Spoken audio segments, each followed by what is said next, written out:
സംസ്ഥാന പോലീസ് മേധാവിയായി റവാഡ ചന്ദ്രശേഖരനെ ഇപ്പോൾ തീരുമാനിച്ചിരിക്കുകയാണ് സ്പെഷ്യൽ ക്യാബിനറ്റ്. അല്പസമയം മുൻപാണ് ഓൺലൈനായി പ്രത്യേക മന്ത്രിസഭാ യോഗം ചേർന്നത്. കേന്ദ്ര ഡെപ്യൂട്ടേഷനിൽ ഡൽഹിയിലാണ് നിലവിൽ റവാഡ ചന്ദ്രശേഖർ ഉള്ളത്. പ്രധാനമന്ത്രിയുടെ SPGയുടെ പ്രത്യേക സുരക്ഷാ ചുമതലയിലെ വിഭാഗത്തിലാണ് അദ്ദേഹം ഇപ്പോൾ പ്രവർത്തിച്ചുകൊണ്ടിരിക്കുന്നത്. ഡൽഹിയിലാണ് ഇന്ന് അതുകൊണ്ട് തന്നെ ഈ ഉത്തരവ് ഇറങ്ങിയാലും അദ്ദേഹത്തിന് ചുമതല ഏൽക്കാൻ കഴിയില്ല. സംസ്ഥാനത്തിന്റെ പോലീസ് മേധാവിയായി റവാഡ എത്തുന്നു. അടുത്ത ദിവസങ്ങൾക്കുള്ളിൽ തന്നെ റവാഡ ചന്ദ്രശേഖർ DGP ആയി ചുമതല ഏറ്റെടുക്കും. എന്തായാലും DGP ദർവേഷ് സാഹിബ് അദ്ദേഹം സ്ഥാനമൊഴിയുന്നു. അദ്ദേഹത്തിന് സല്യൂട്ട് നൽകി സേന അദ്ദേഹത്തിന് യാത്രയയപ്പ് നൽകുമ്പോൾ അതിന് പിന്നാലെ തന്നെ ആ സ്ഥാനത്തേക്ക് കേന്ദ്ര സേനയിൽ നിന്ന് അല്ലെങ്കിൽ ഒട്ടേറെ അനുഭവങ്ങളുടെ സമ്പത്തുമായി കേന്ദ്ര ക്യാബിനറ്റ് സുരക്ഷാ സെക്രട്ടറി ആയിട്ട് അടക്കമുള്ള സേവനം അനുഷ്ഠിച്ച പരിചയ സമ്പത്തുമായിട്ടാണ് റവാഡ ചന്ദ്രശേഖർ വരുന്നത്. ഒപ്പം തന്നെ കണ്ണൂരിൽ അദ്ദേഹം പ്രധാനപ്പെട്ട ചുമതല നിർവഹിച്ചിട്ടുണ്ട് എന്നതുകൂടി ഏറ്റവും പ്രധാനപ്പെട്ട കാര്യമാണ്. അനന്തരം വിവരങ്ങൾ വേണ്ട. അനന്തൻ, സാധ്യതയിൽ മുന്നിൽ നിന്നയാൾ തന്നെ DGP സ്ഥാനത്തേക്ക് എത്തുന്നു, പറയൂ. ദിവിഷ്, ലഭിച്ചിരുന്ന സൂചനകൾ കൃത്യമായി. റവാഡ ചന്ദ്രശേഖരൻ സംസ്ഥാനത്തിന്റെ പുതിയ പോലീസ് മേധാവിയായി ചുമതലയേൽക്കും. റവാഡ ചന്ദ്രശേഖരനെ സംസ്ഥാന പോലീസ് മേധാവിയായി മന്ത്രിസഭാ യോഗം അംഗീകരിച്ചു. മുഖ്യമന്ത്രിയാണ് റവാഡയുടെ പേര് മന്ത്രിസഭാ യോഗത്തിൽ നിർദ്ദേശിച്ചത്. മറ്റ് എതിർപ്പുകളൊന്നും ഇല്ലാഞ്ഞതിനെ തുടർന്ന് റവാഡ ചന്ദ്രശേഖരനെ സംസ്ഥാന പോലീസ് മേധാവിയായി നിയമിക്കാൻ സംസ്ഥാന സർക്കാർ തീരുമാനിക്കുകയായിരുന്നു.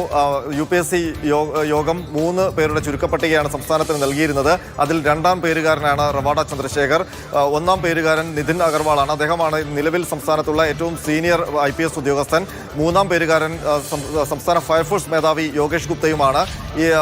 അതിൽ നിന്നാണ് റവാഡ ചന്ദ്രശേഖരനെ സംസ്ഥാന സർക്കാർ തീരുമാനിച്ചിരിക്കുന്നത് സംസ്ഥാന പോലീസ് മേധാവിയായിട്ട്.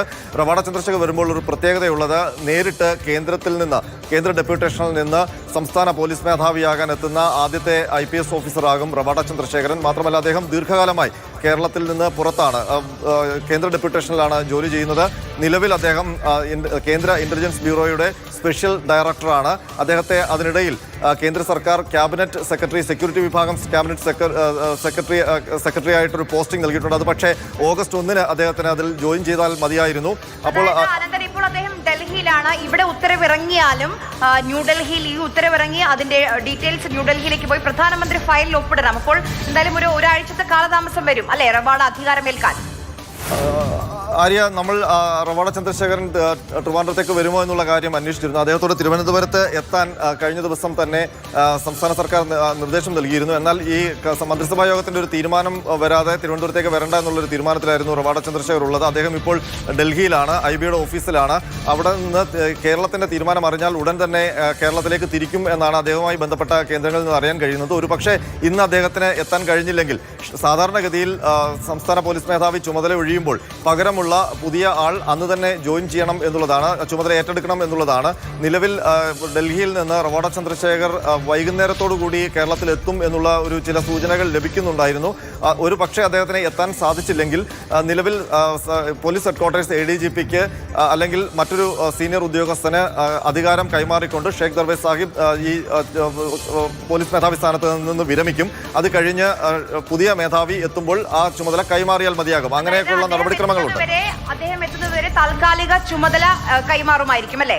തീർച്ചയായിട്ടും. അതൊരു പക്ഷേ സംസ്ഥാന പോലീസ് ഹെഡ്ക്വാർട്ടേഴ്സ് ADGPക്കോ അതല്ലെങ്കിൽ സീനിയറായിട്ട് മറ്റൊരു IPS ഉദ്യോഗസ്ഥനാകും താൽക്കാലിക ചുമതല. അതായത് പോലീസ് മേധാവി ഒഴിയുമ്പോൾ പകരം ആ ഒരു ചുമതല കൈമാറേണ്ടതുണ്ട്. അതുകൊണ്ട് തന്നെയാണ് അങ്ങനെ ഒരു പകരം ഒരു ഉദ്യോഗസ്ഥനെ ചുമതലപ്പെടുത്താനുള്ള സാധ്യതയുള്ളത്. പക്ഷേ ഇന്ന് തന്നെ അദ്ദേഹം കേരളത്തിലേക്ക് എത്താനുള്ള സാധ്യതകളും കേരള പോലീസിന്റെ വൃത്തങ്ങളിൽ നിന്ന് നമുക്ക് ചില സൂചനകൾ രാവിലെ മുതൽ ലഭിക്കുന്നുണ്ടായിരുന്നു. സംസ്ഥാന സർക്കാർ കഴിഞ്ഞ ദിവസം തന്നെ റവാഡയോട് ഇന്ന് കേരളത്തിൽ ഉണ്ടാകണം എന്നുള്ള നിർദ്ദേശം അനൗദ്യോഗികമായി നൽകിയതായി സൂചനകളുണ്ടായിരുന്നു. അങ്ങനെയാണ് റവാഡയിലേക്ക് ആ പേര് ചുരുങ്ങുന്നു എന്നുള്ള ഒരു വിവരങ്ങൾ നേരത്തെ തന്നെ പുറത്തു വന്നത്. ഏതായാലും സംസ്ഥാന സർക്കാരിനെ സംബന്ധിച്ച് റവാഡ ചന്ദ്രശേഖരനെ നിയമിക്കുമ്പോൾ അദ്ദേഹം സംസ്ഥാന പോലീസിന്റെ വിവിധ തലങ്ങളിൽ ചുമതലയിൽ ഉണ്ടായിരുന്ന ഉദ്യോഗസ്ഥനാണ്. അദ്ദേഹം തലശ്ശേരി ASP ആയിട്ടായിരുന്നു അദ്ദേഹത്തിന്റെ ഔദ്യോഗിക ജീവിതത്തിലെ തുടക്കം.